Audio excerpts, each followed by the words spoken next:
Hey, what's going on, everyone? It's Steven the Laggy Gamer, and I'm back with a game discussion video. I completed a game during this little 2-week, not really a vacation, because we're here celebrating and enjoying the birth of our second child, my daughter. She was born 2 weeks ago, pretty much to this day. And I'm about to go back to work, and I figured, you know what? I got to get this game discussion out the way.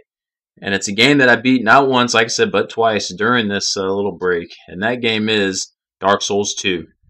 Clearly the front runner for Game of the Year for me. But yeah, this is the Black Armor edition that Dustin Christ, he was so kind and gracious enough to send this to me. He treasures this like he treasures his copy of Panzer Dragoon Saga. So it means a lot that he sent this to me because he adores this that much. So Dustin, thanks for sending it my way, man. Actually, the really cool, the best thing about this, except the soundtrack, was the cool theme that you can get with it for your PS3. That theme on it is really awesome. So again, thanks Dustin for sending it my way. But yeah, Dark Souls 2, that's what we're going to be talking about today. And I never did get to do a video on Dark Souls when I finished that. And the Dark Souls series, I didn't beat Demon Souls, but Dark Souls was one of those games that I just loved and treasured. It was fantastic. I'm going to do something on the Souls series for that itself in the future, so I won't go too much into it. But I love Dark Souls 1. And I wasn't going to pick up Dark Souls 2 immediately. I was actually going to wait till it dropped in price because I'm trying to get stuff much cheaper. But just hearing people talk about it during the first week, I know Scott Ultimate Floyd was playing it, Crack Lotus was playing it. A lot of people were playing it, which made me really want to say, you know what? I'm going to go ahead and get it. So I did. I picked it up. I don't regret it one bit. I pretty much have been playing it nonstop since I picked it up.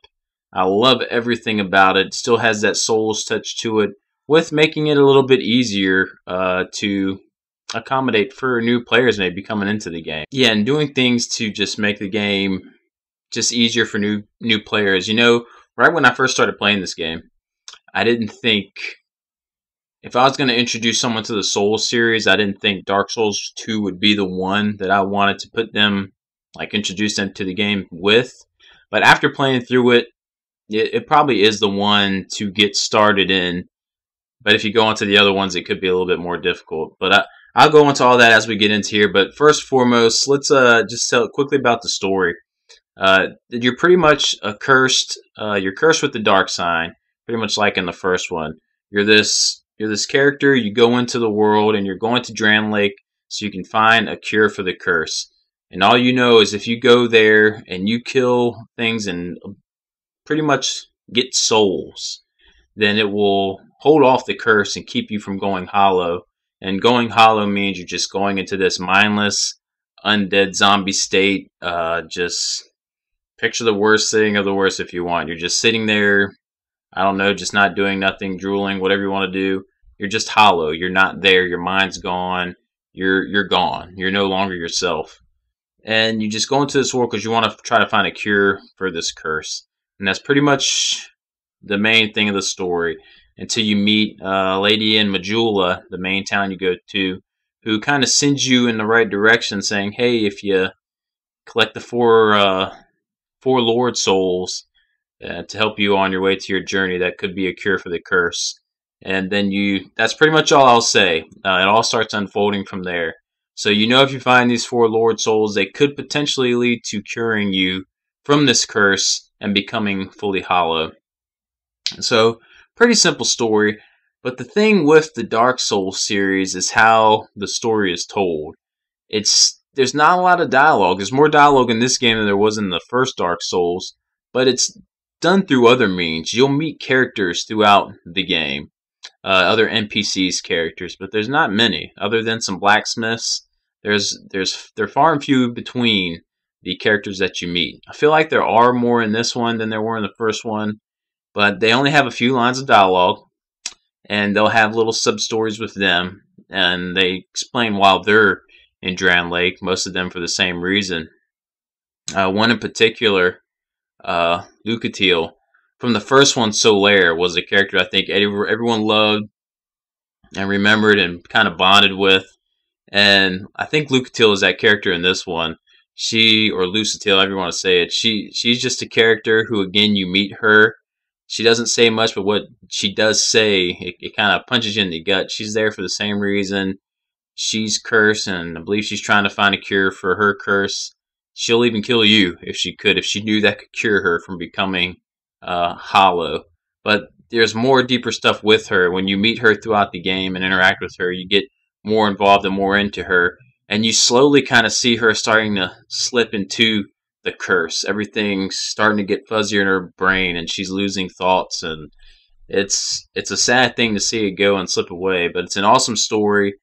Characters like her, like she was the coolest NPC character for me in the game, kind of like Solaire was in the first one. But there's many more. But I think she fills that void in this one. And it's like I said, pretty simply, that's how the story is told, through the few lines of dialogue. But it's also told through the items and stuff themselves. When you pick up a new weapon or a shield, you can actually go into the inventory screen and look into the stats and stuff on it. And you can also see an item description. It normally has a little story or tale about it, of where the item came from, which just gives more lore to the Dark Souls franchise. And that's the great thing about Dark Souls, is just its lore and the tales that it can weave through it. It's just awesome stuff when you really dive into it and look into that stuff. And just the way it's presented is awesome. Now, from a gameplay standpoint, this is what really turns a lot of people off from the series. It's tough for me to say it's hard, because it's not a hard game for me anymore. It's a game that I can sit down and play through pretty easily. It's the first time, I'll just let you know, the first time I played Dark Souls 2, it took me 49 hours to complete, and I believe I looked it up and I told Scott it was 147 deaths or 164 deaths. That's completing everything except for one boss who I could not beat. It was an optional boss, but I could not beat that boss. My second playthrough, I beat the game in, I think it said 23 hours, and I did everything including that boss. Only died 26 times, 24, 26 times. Now, I'm not just saying all that to toot my own horn or anything, or gloat about how great I am at the game. Because like I said, the first time I played Dark Souls 2, it was either 147 or 160 something deaths. And you're like, wow, that's insane. That's a ton of deaths in a game. But for me, it happened, I didn't even realize it was happening that much. It didn't seem like I was dying that much, but apparently I did.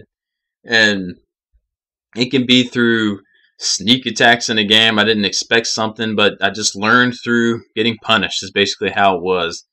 And a lot of people might not like the first time you kind of play through it. I remember my first experience with Demon Souls and Dark Souls, really taking my time, because you knew you could die easily with just a couple hits. And I would take my time, and it would make the game feel that much longer. It would take that much longer to progress through something, when really, I think the Souls series does a great job of making you think you're in this big, huge world, but you're really not. It's not that big once you kind of are able to run through it and explore it fairly quickly. It's a big area, but it's not as big as you would think. It feels big because you're taking so long to actually get through it your first couple times playing it, because you're taking your time, you're passive, you want to know you're being safe about what's around that corner, which is how you should do it. You don't want to go in there running around, because you're going to die pretty quick unless you know what you're doing. But a lot of people get drawn off by that. If you're not used to taking your time, shielding, attacking, or dodging and attacking, it's not going to be the game for people or somebody. But I really enjoy the combat. I love it. I've gotten really good at it. So it's something I enjoy, just finding and experimenting with different weapons. There's all sorts of weapons and armor sets in the game. But the combat, like I was saying, is pretty simple. You either can block with the shield, attack. You can dodge out the way and attack with a roll dodge. Or you can use spells and sorcery, miracles. It's pretty basic, simple combat system. It's just mastering when to know when to attack, not to be too greedy when you are attacking, and when to dodge and roll or block. That's where the learning curve comes with the game. And just for me, I've had experience with all of them. So like I said, with Dark Souls 2, I got pretty good at it. I could probably I'm probably going to try to speed run this game and see if I could beat it in 4 or 5 hours, which should be able to do. But like I said, second playthrough only it cut the time in half from trying to get it. So once you get experience with the game, you yourself will become better too. And with the first Dark Souls, it took me at least 6 to 10 hours to even get a grasp on what I was doing. I felt like when I played the first, at least first Dark Souls game, I could not get past. It's a Silent D on the first boss. Then you go into I think it was a Taurus Demon, the one you meet on the bridge. That's the name of it. It took me forever, at least 4 or 5 hours to get past that part in the game. And then after that, getting to, I'm forgetting her name now, but the spider lady down in in Blighttown. Ugh, hated that place. But the lady down there, it took me hours and multiple deaths to get past her. And now she's a fart in the wind to get by if I play through that game again. So when you just experience and practice in the game, will get you better and you'll start to enjoy it more. But some people don't like to practice, or go through the punishment, and it can be tough, It can be disheartening when you put an hour into an area and then you get to a boss. You haven't been at the boss yet, so you don't know what's going to happen. Then you get killed pretty quickly. It can be disheartening, but just stick to it. And if you don't like, hey, it's just not for you. So not every game is for everybody. But I don't think there's a ton more challenging games out there than Dark Souls 2. I know we were talking about it in the chat, and I could just, man, any NES game, I could say it's probably harder than Dark Souls 2. I cannot beat any Ninja Gaiden games. I have a tough time. I haven't beat any Mega Man NES games because they're tough. I just can't do them. I want to. I couldn't even beat Little Mermaid when I bought that one. That one's challenging, but I haven't sat down and practiced with it. I've had practice with Dark Souls, so they're easier for me to play than an NES game or something like that. So are they as punishing as some people will make you believe? Yes and no. I'm not sure. It's tough for me to say now since I'm so experienced at it. You just have to pick up and give it a try for yourself. And you can get the first one pretty cheap now, so I'd say go with that one. But yeah, gameplay standpoint, that's pretty much it. Pretty basic, but it's just that mastering of the dodging and blocking and stuff like that. And as far as visuals and stuff like that of this game, I think it looks beautiful. The worlds and the monsters and demons and stuff they come up with. I felt like the first one might have had some more creative bosses and designs and stuff in it, but the second one's still awesome with some of the bosses. They look great. The people you're fighting, the other just throughout the level, very creative ways of them coming at you. And this one, they have a lot more like groups of enemies coming at you, 2 or 3. The first one had a lot of standalone. You could single out people pretty easily. This one makes it a little bit more challenging to try to throw more than one person at you a lot of time. That can be frustrating, but you'll get used to it and practice with it, and it's just you'll master it. But visually, while it won't look visually like graphic wise eye dropping, I still think it looks beautiful. It kind of looks, you can tell it's more of a not a budget title game because I'm sure they put a lot of money into it, but it's not the type of money AAA stuff is getting, like a Call of Duty or Battlefield or something. No type of, it doesn't have graphics or nothing like Battlefield or Uncharted or nothing. Nowhere near anything like that because it's not on the level of those type of games. But it's still beautiful. The world around you is beautiful. The designs and just how massive buildings and stuff are. And sometimes when you're like, man, I'm in here walking through this huge building, it's pretty cool. So, I just love everything visually about it. The music, the soundtrack that came with it. It's got stuff I like to listen to in the car. Some peaceful tones in it, but then it's got some darker, like heavier stuff when you're fighting a boss. That's pretty crazy. So the music's great visually. Just the atmosphere. Atmosphere is really what carries the Dark Souls series. When there's stuff out there, there's not a lot of survival horror out there right now. And this really does feel more of like a survival horror. Sorry, Foot's falling asleep. Survival horror type of game for me than many recent so-called survival horror games because it's just trying to survive a little bit longer to get a little bit further in the game to get to that next bonfire, and it just makes it so much fun. I've pretty much I got a few trophies to go for 100%ing everything. They've made it to where you have to play a couple new game pluses to be able to do it, which I'm so looking forward to because New Game Plus is pretty much a whole new game. They throw new enemies at you that weren't even in the first playthrough, and even in the second New Game Plus, they throw even more at you. So, put the mic out. So it's pretty crazy all the stuff they kind of incorporate into the New Game Plus modes this time around, just to make it even more challenging.